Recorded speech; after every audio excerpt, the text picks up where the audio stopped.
তুমি যদি যেতে চাও তাহলে এই চিঠিটা নিয়ে তুমি যেতে পারো।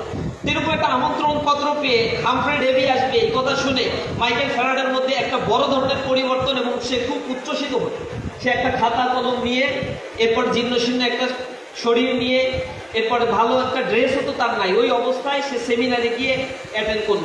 অ্যাটেন্ড করার পরে সেখানে হামফ্রে ডেভির বক্তব্যগুলো শুনে সবগুলো নোট করল। এগুলো সব নোট করে নিজের ভিতরে এক ধরনের অদম্য স্পৃহা সে তৈরি করলো। এরপরে বাসায় আসার পরে দোকানে বসে বসে যে নোটগুলো সে করতো এগুলো আবার সাজিয়ে গুছিয়ে রয়্যাল সোসাইটির কাছে সে পাঠালো, লন্ডন রয়্যাল সোসাইটির কাছে। এটা যাওয়ার পরে এইটা দেখে তারা অবাক হয়ে গেল, এরকম একটা ছেলে সেমিনারে যে বক্তব্য দেওয়া হয়েছে তার সাথে সায়েন্সকে, এত হার্ড লেভেলের সায়েন্সকে রিলেট করে এরপরে সে চমৎকার এরকম লেখনী তৈরি করেছে, এটা দেখে সে খুব অবাক হয়েছে। পরে যখন হামফ্রে ডেভির কাছে এটা পাঠানো হয়েছে, সে তাকে অ্যাসিস্ট্যান্ট হিসেবে নিয়োগ দিয়েছে।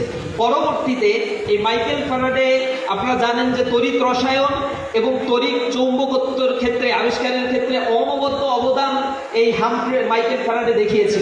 পৃথিবীর ইতিহাস এখন পর্যন্ত সাক্ষী তার এই আবিষ্কারের ফলে মানে পদার্থবিজ্ঞানের একটা উৎকর্ষতা সাধন করতে সক্ষম হয়েছিল।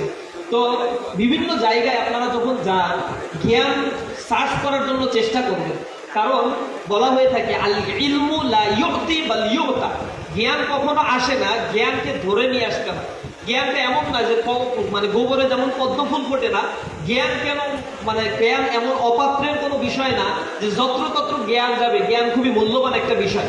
সুতরাং আজকের সেমিনারে যে কথাগুলো আপনাদের উদ্দেশ্যে বলা হয়েছে, আমরা চাই আজকের মেধাবী তরুণ প্রজন্ম হচ্ছে আগামীর বাংলাদেশকে গড়ে তুলবে। কারণ মেধাবীরা যদি সক্ষমভাবে দাঁড়িয়ে থাকতে না পারে, তাদের মধ্যে যদি ইথিক্স, নর্মস আর ভ্যালুসের কম্বিনেশন না হয়, এটা হচ্ছে মোর ডেঞ্জারাস। একটা লায়নের চাইতে, একটা হিংস্র বস্তুর চাইতে মোর দ্যান ডেঞ্জারাস হয়। সুতরাং আপনাদের এই জায়গায় রাসূল করিম সাল্লাল্লাহু আলাইহি সাল্লাম বলেছেন, যখন অযোগ্য মানুষের হাতে ক্ষমতা যায় তখন পৃথিবীটা কিয়ামত সংগঠিত হয়ে যায় পৃথিবীতে। তো সাহাবীরা জিজ্ঞাসা করলো তারা কারা? তখন রাসূল বলেছিলেন, ওই সকল ব্যক্তি যারা ওই পোস্ট হোল্ড করার যোগ্য না, কিন্তু তাদের উপরে দায়িত্ব আসে এবং তারা এই দায়িত্বের কারণে কিয়ামত সংগঠিত করে ফেলে। অর্থাৎ মানুষের জন্য এটা জাহান্নামের এক দোজখ, জাহান্নামের এক আবহ তারা নিয়ে আসে। সোসাইটিকে তারা ফ্র্যাগমেন্টেশন করে, ডিভাইডেশন করে ফেলে, লুটপাট করে।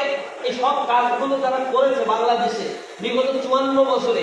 এই মানুষগুলো নিঃসন্দেহে রিক্সাওয়ালার মাধ্যমে এই টাকা পাচার, দুর্নীতি, স্বজনপ্রীতি, হত্যাযজ্ঞ, খুন খারাপি, আয়নাঘরের মতো এত বেদা কাটানো জিনিস, কেন ইমাজিন এটা তৈরি করতে কত মেধা কাটাতে হয়েছে, মানুষকে গুম করে ফেলতে হয়েছে।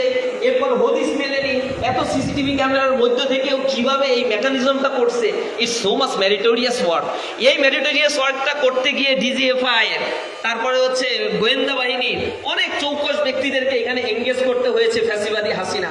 আবার হাসিনারও এখানে অনেক পরিশ্রম ব্যয় করতে হয়েছে এগুলো গোপন রাখা, এইগুলো আবার বিশ্বের দরবারে যাতে উপস্থাপন না হয়, উপস্থাপন হইলেও এটার এন্ডটা মানে কাউন্টার দেয়া, এটা কিন্তু সেটিখানি কথা ছিল না। এই কাজগুলো করে আবার উন্নয়নের মহাসড়কে মানুষকে উঠিয়ে দিয়ে, এক্সপ্রেসওয়ে তৈরি করে, টানেল তৈরি করে, পদ্মা ব্রিজ তৈরি করে যে পরিমাণে টাকা লুটপাট করছে, ওইটা না করলে তো আর এটা করতে পারতো না।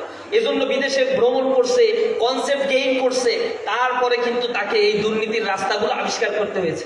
এর ফলশ্রুতিতে 16টা বছর তারা এই চেষ্টা প্রচেষ্টা করে 240 বিলিয়ন ইউএস ডলার বিদেশে শুধু পাচার করতে পারছে।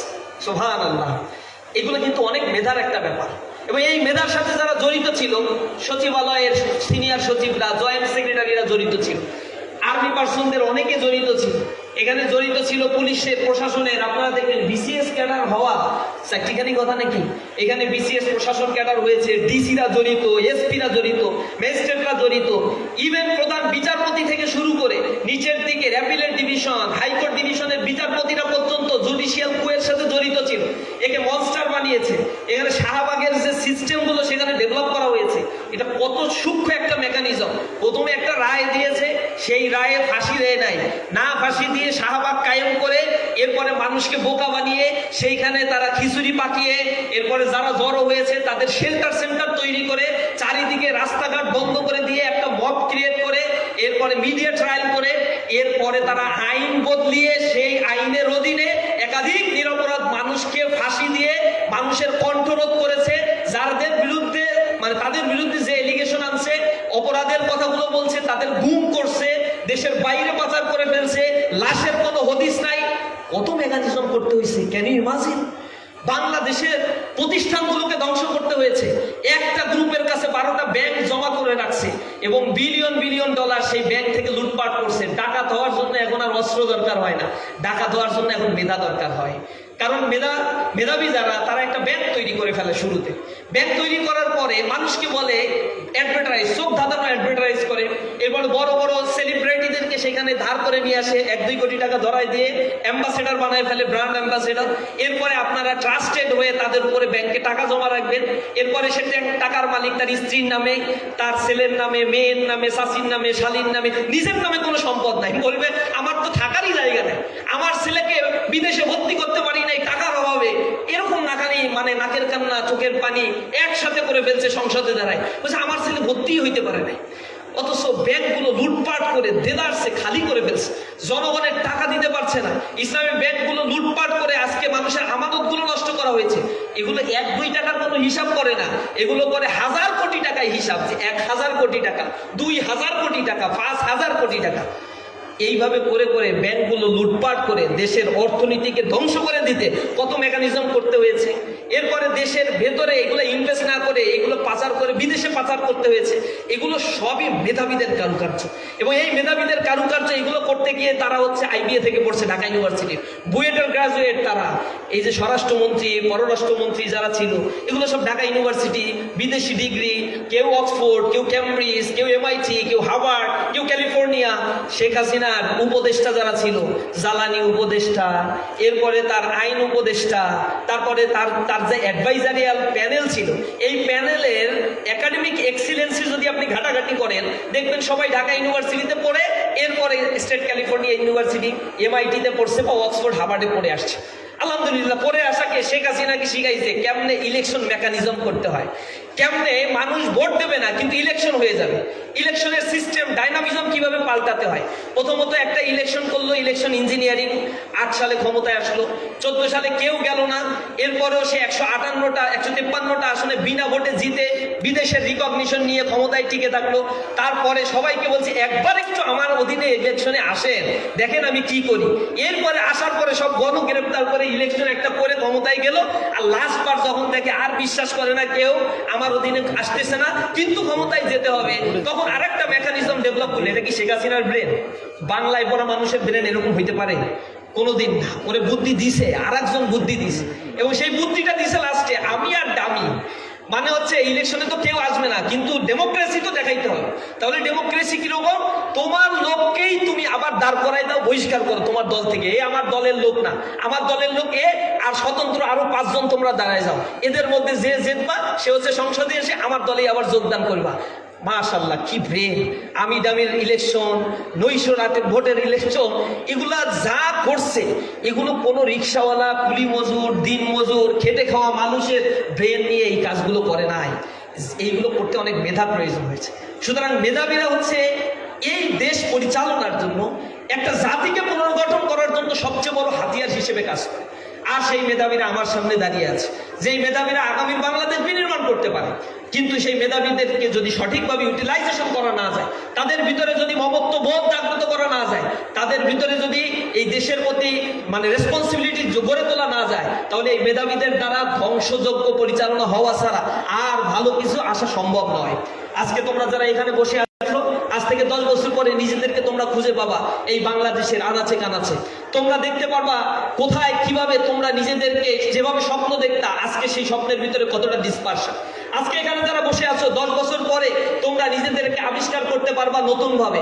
এই পৃথিবীতে যদি স্ট্রাগল করতে হয় নিজেকে সাস্টেইন করার জন্য, স্ট্রাগলের ওই ময়দানে যখন তুমি যাবা, তখন নিজেকে বুঝতে পারবা আসলে এই সময়গুলো কিভাবে আমি কাটিয়েছি আর কিভাবে আমার কাটানো উচিত ছিল।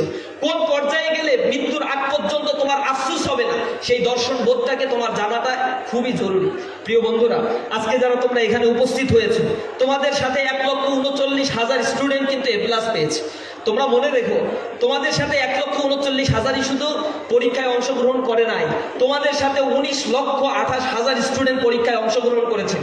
তোমাদের সাথে পরীক্ষায় অংশগ্রহণ করার আগেই প্রায় 26,000 স্টুডেন্ট হয় মারা গিয়েছে, অথবা এই 28,000 স্টুডেন্টের মধ্য থেকে কেউ দারিদ্রতার কষাঘাতে নিমজ্জিত হয়ে পরীক্ষায় অ্যাটেন্ড করতে পারে নাই, অথবা বাস্তবতার রূঢ় বাস্তবতার কারণে তারা হয়তো পরীক্ষায় অ্যাটেন্ড করতে পারে নাই। তোমাদের সাথে 19,01,000 পরীক্ষার্থী অংশগ্রহণ করেছিল, পরীক্ষা দিয়েছিল।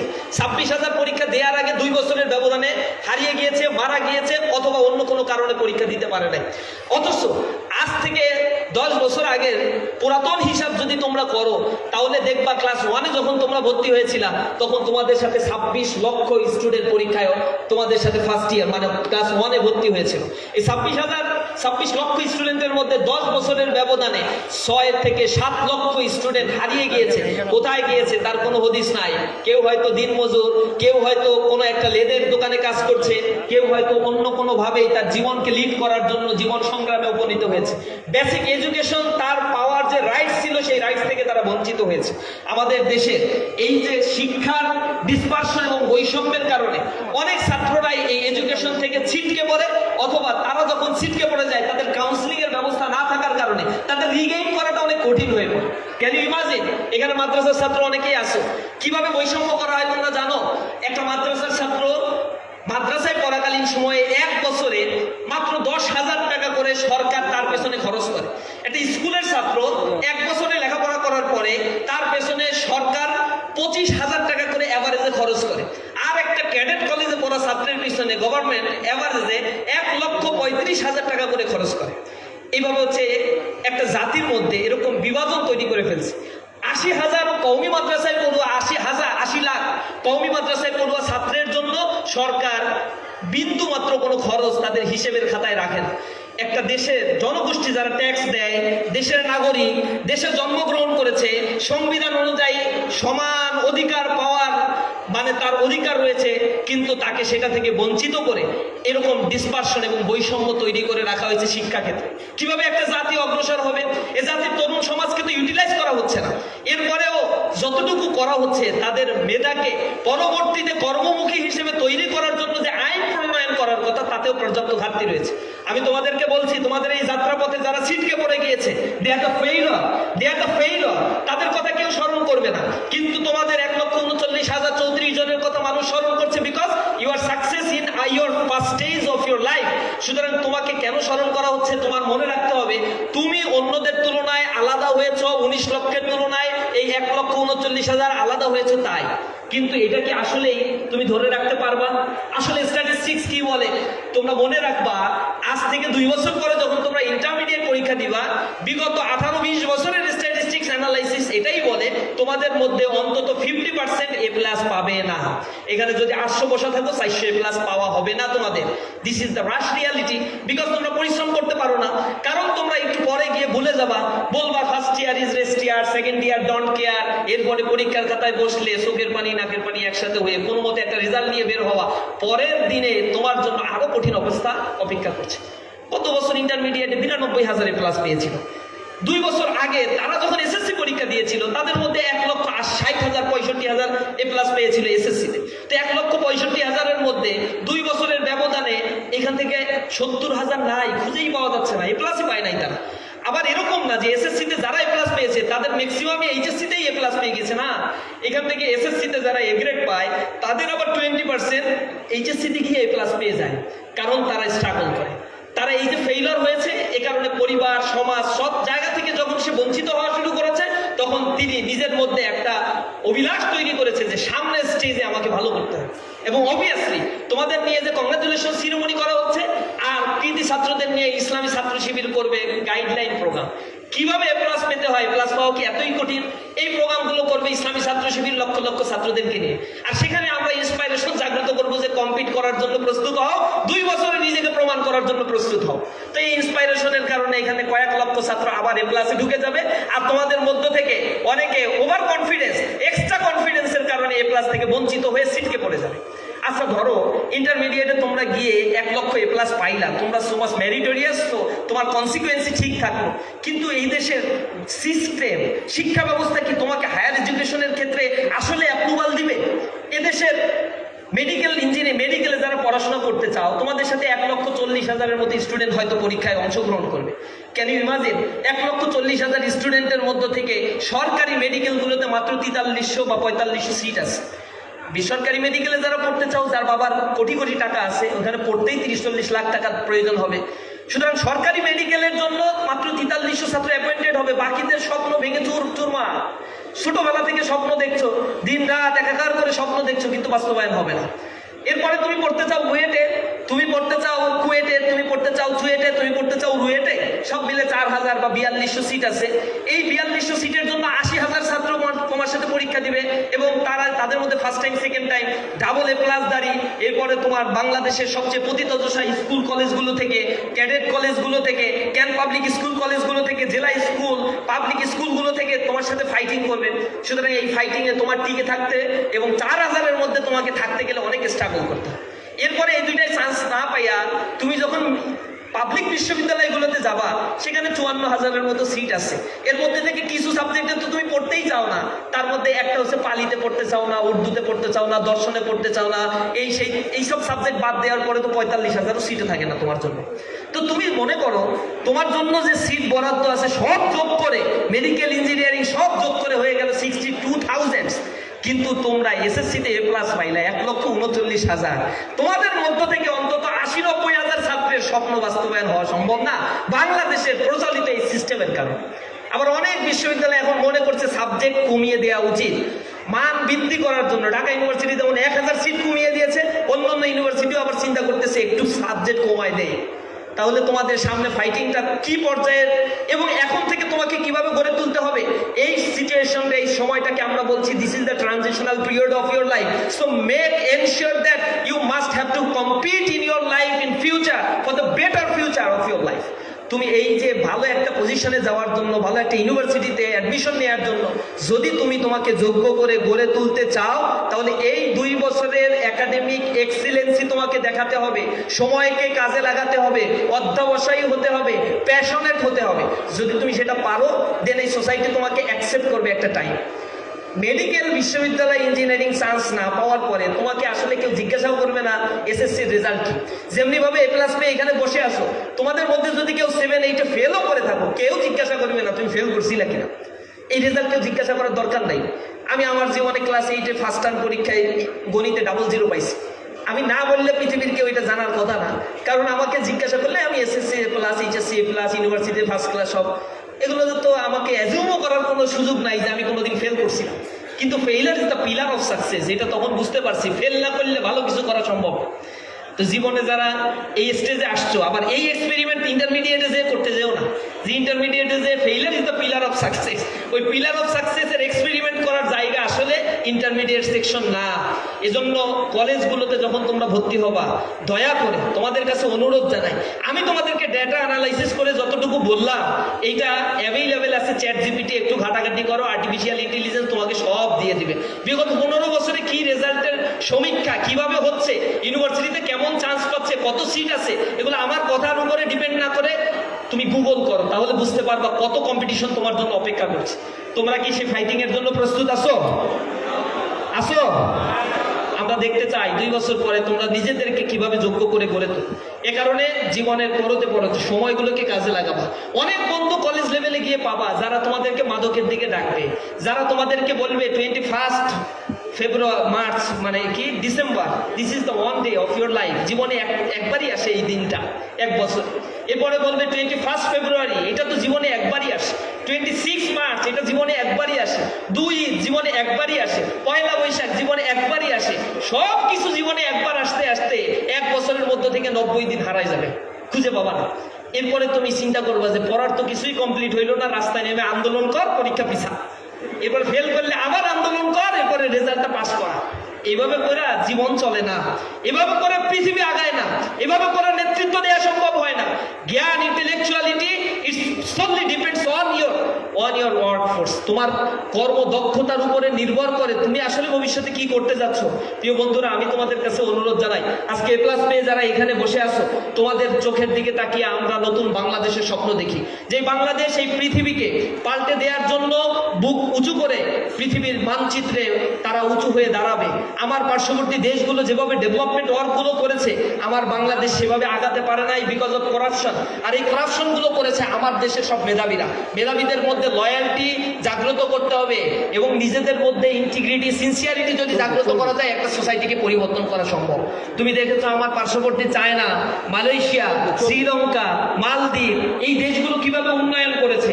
তুমি ইউরোপের দেশগুলোকে দেখেছো কিভাবে উন্নয়ন করেছে। অথচ আমার দেশের পার্শ্ববর্তী এই উন্নত দেশগুলো, হংকং, শ্রীলঙ্কা, তাইওয়ান, তারপর সিঙ্গাপুর, এই দেশগুলোর ইকোনমি বাংলাদেশের ইকোনমির মতোই ছিল। বাংলাদেশ যখন স্বাধীনতা অর্জন করেছে, এই দেশের অর্থনীতি বাংলাদেশের অর্থনীতির চাইতেও খারাপ ছিল। ইভেন চায়না আজকে পৃথিবীর সুপার পাওয়ার হয়েছে। আজ থেকে 40 বছর আগে চায়নার ইকোনমি আর 1976 সালে বাংলাদেশের ইকোনমি একই লেভেলের ছিল। আজকে চায়না পৃথিবী লিড দিচ্ছে। তারা একটা এরিয়া তৈরি করেছে, গ্রেটার বে এরিয়া, যে এরিয়ার ইকোনমিক ভ্যালু হচ্ছে $2.2 ট্রিলিয়ন। ঢাকা শহরের চাইতে ছোট একটা এরিয়া, গ্রেটার বে এরিয়া। আর এটাকে তারা কল্পনা করছে আগামী 4 বছর পরে $4.8 ট্রিলিয়ন ইকোনমি তারা তৈরি করবে, যেটা পৃথিবীর সবচেয়ে লার্জেস্ট ইকোনমি স্কেলে পরিণত হবে। অথচ আমাদের মতো দেশ, যেখানে আমরা ইনকাম ডিসপারশন এত বেশি, তোমাকে বলা হয় তোমার মাথা পিছু আয় কত, তুমি বলো তোমার মাথা পিছু আয় $2,882 মার্কিন ডলার। তুমি কি একবার ক্যালকুলেশন করে দেখছো, এক বছর শেষে তোমার বাবা, তোমার মা, আত্মীয় স্বজন সবাই মিলে, পরিবারের 10 জন সদস্য সবাই মিলে যে পরিমাণে টাকা মাথা পিছু আয় হওয়ার কথা, সেই আয় তুমি ভোগ করতে পারো কিনা? তুমি পারবা না। কারণ ব্যাংক ভিন্ন কথা বলছে। ব্যাংক বলছে মাত্র 5% মানুষের কাছে এই দেশের 80% সম্পদ জিম্মি হয়ে আছে পুঁজিবাদী অর্থনৈতিক ব্যবস্থার কারণে। তোমার ইনকাম 2 লাখ টাকা, আমার ইনকাম 10,000 টাকা, দুইজনের ইনকাম যোগ করে হয় 2,10,000 টাকা, 2 দিয়ে ভাগ দিলে হয় 1,05,000 টাকা। তো 1,05,000 টাকা আমাদের মাথা পিছু আয়। অথচ আমি রিক্সায়ও করতে পারি না, তুমি এসি গাড়িতে ঘোরো। এই দুইয়ের মধ্যে তফাৎ হচ্ছে আমাদের দেশের মাথা পিছু আয়ের ক্যালকুলেশন। এটাকে রিয়েল সিনারিও যদি বুঝতে হয়, তাহলে বুঝবা গিনি কোএফিসিয়েন্টের ইনকাম ডিসপারশনটা কত বেশি আমাদের সোসাইটি। এই ইনকাম ডিসপারশনটা তৈরি হয়েছে এদেশের পুঁজিবাদী অর্থনৈতিক ব্যবস্থার কারণে। সবকিছু লুটপাট করে একটা শ্রেণী সবকিছু কুক্ষিগত করে ফেলে। আমার যুব শ্রেণীকে কর্মক্ষম করে তোলা হচ্ছে না। শিক্ষা ব্যবস্থার সাথে কর্মক্ষেত্রের কোনো মিল নাই। অনার্স মাস্টার্স পাস করার পরে 40 লক্ষ বেকার বাংলাদেশে তাদের হাতের উপরে অনার্স মাস্টার্সের সার্টিফিকেট, ফার্স্ট ক্লাসের সার্টিফিকেট নিয়ে ঘুরছে, কিন্তু এই দেশটাকে চাকরি দিতে পারছে না। এরপরে ডিসগাইজ আনএমপ্লয়েডের সংখ্যা বাংলাদেশে রাইট নাও 1 কোটির উপরে।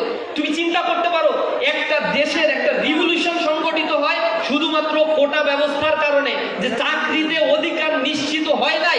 এ কারণে মানুষ জীবন দিয়ে রাস্তায় একটা সরকারকে পাল্টে ফেলতে পারে। কতটা বৈষম্যের শিকার একটা সোসাইটির মানুষ হচ্ছে। এখনো পর্যন্ত শিক্ষা ব্যবস্থার পরতে পরতে এই বৈষম্য আমাদের রয়েছে। এই সোসাইটিতে এই বর্তমান ইন্টারিম গভর্নমেন্ট অনেকগুলো সংস্কার কমিশন করেছে, শিক্ষা সংস্কার কমিশন করে নাই। বিগত দিনে আমরা দীর্ঘ সময় ধরে দেখেছি, বাংলাদেশ স্বাধীনতার পরে 8টা শিক্ষা কমিশন গঠন করলেও বিভিন্ন সময়, কিন্তু শিক্ষার কাঙ্ক্ষিত মানের কোনো উন্নয়ন করে নাই। অনার্স মাস্টার্স পাস করার পরে 4 বছর এক্সট্রা তাকে করতে হয় বিসিএস ক্যাডার হওয়ার জন্য।